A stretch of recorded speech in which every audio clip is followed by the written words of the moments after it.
지금 보면 사상 처음으로 정의당 지지율이 10.1%.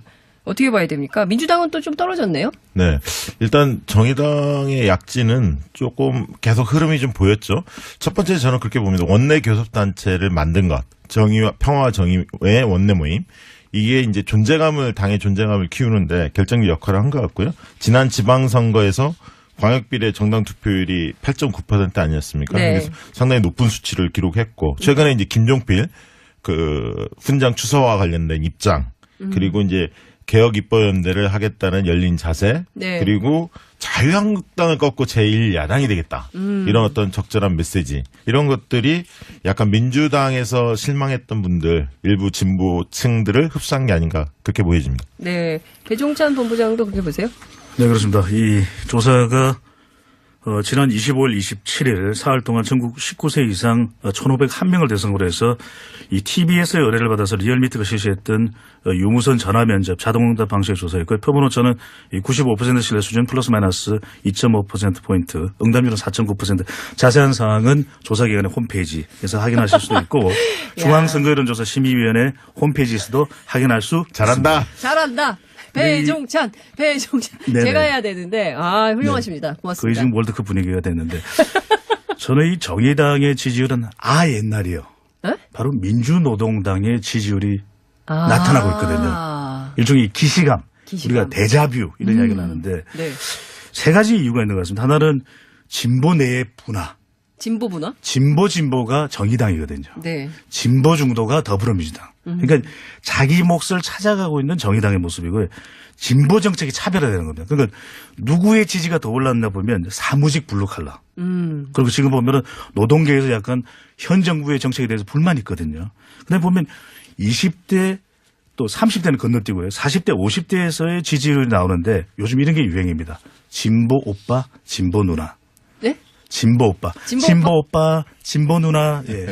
그 현상도 보여집니다. 예, 정의당이 누구 얘기야? 과거에 보면 2012년 이후로 최고치인데요. 네. 간혹 이렇게 올라가다가 네. 뭘 한번 잘못 발언해서 네. 훅 간 적들이 많았습니다.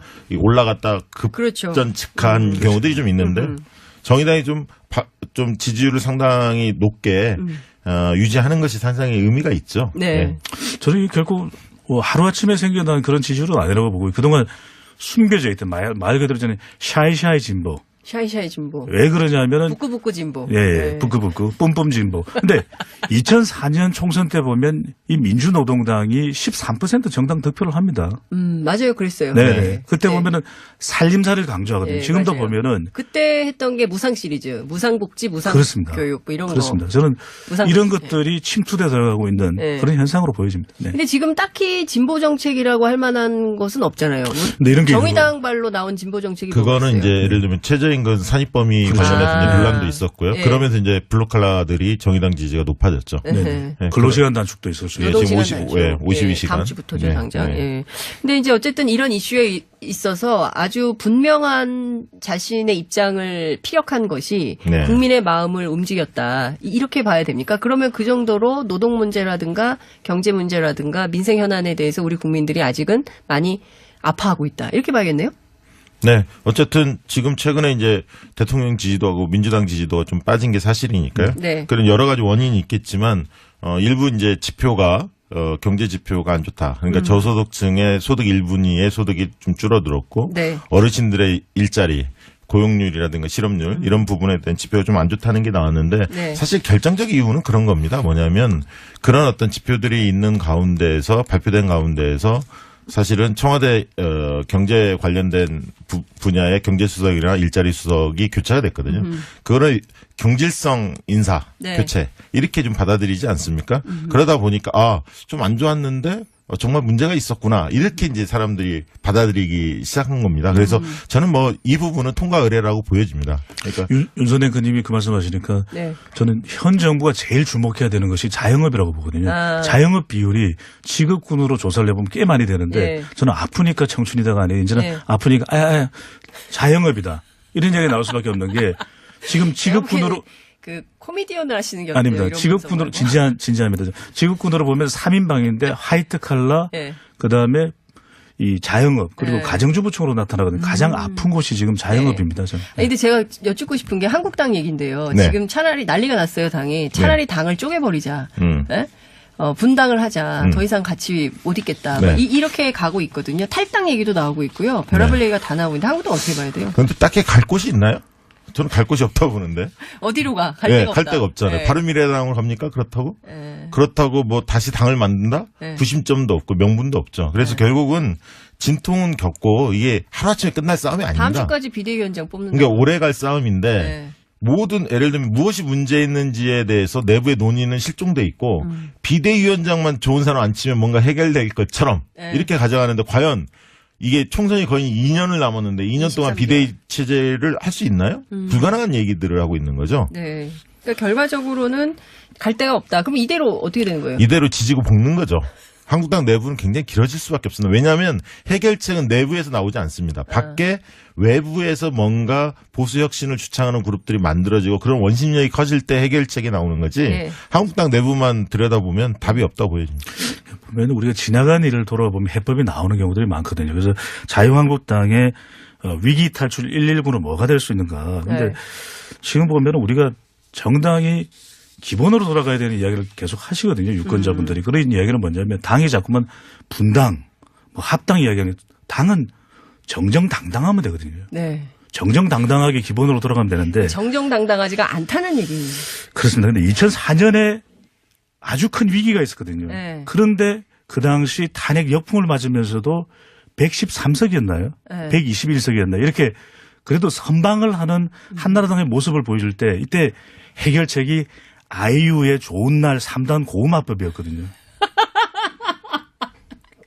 근데 그때 뭐가 있었냐면 처음에 찻대기 정당으로 맞아요. 코너에 예. 몰리니까 천막 당사를 합니다. 그랬었죠. 천막이 중요한 게 아니라 그때 나온 게 나 먼저. 그럼요. 네. 처절함, 절박함을 보여주는 것이거든요. 맞아요.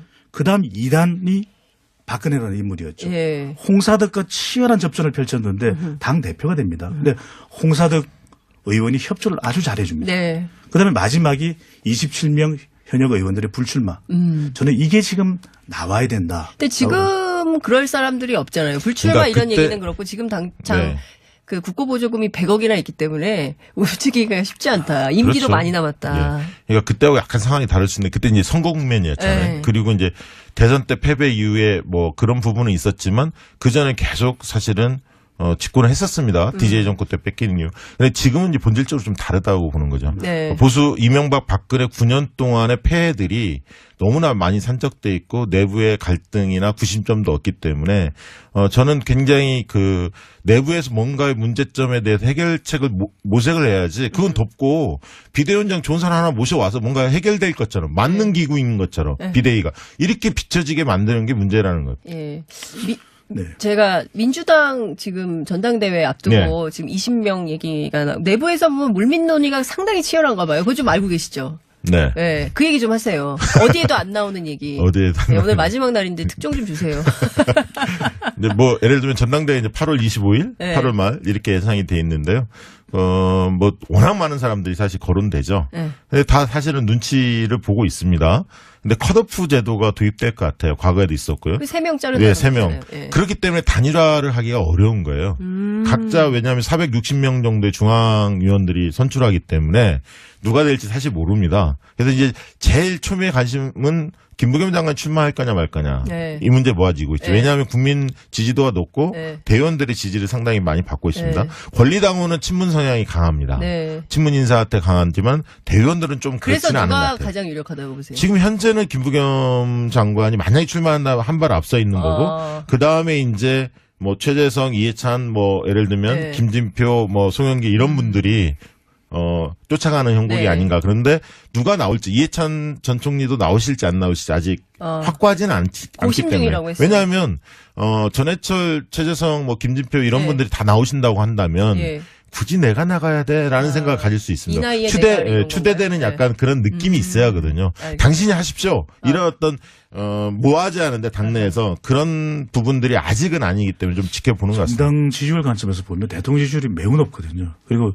정당 지지율, 더불어민주당 지지율이 높은 것도 대통령의 지지율이 또 워낙 높기 때문인 것이거든요. 네. 그러면 지방선거도 그랬지만 대통령 지지율이 열일했지만 저는 이 전당대회도 대통령의 지지율이 열렬할 수밖에 없는 구조다. 그렇다면 이게 많은 생각을 사실은 할 필요가 없는 그런 이 당대표 선거가 될 가능성이 높은 걸로 보여지거든요. 왜냐하면 왜 김부겸 장관이 대통령의 의중을 이야기했을까? 저는 문심으로 보여지고요. 네. 그런 문심의 영향을 받는다면 저는 지역적으로도 네. 이 호남을 상당히 지금 현재 상황을 배려할 수밖에는 없을 걸로 보여집니다. 알겠습니다. 하는 것이 상당히 의미가 있죠. 네.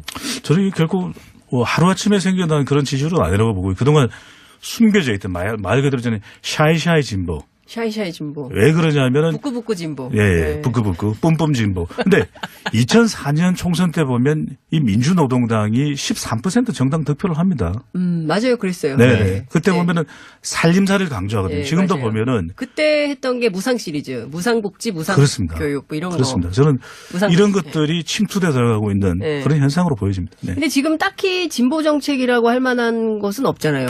근데 이런 게 정의당 발로 나온 진보 정책이 그거는 뭐가 이제 있어요? 예를 들면 최저임금 산입범위 관련해서 이제 아. 논란도 있었고요. 예. 그러면서 이제 블루칼라들이 정의당 지지가 높아졌죠. 네. 네. 근로시간 단축도 있을 수 예, 있고. 지금 노동시간 50, 예, 단축. 52시간. 다음 주부터죠, 네, 당장. 네. 예.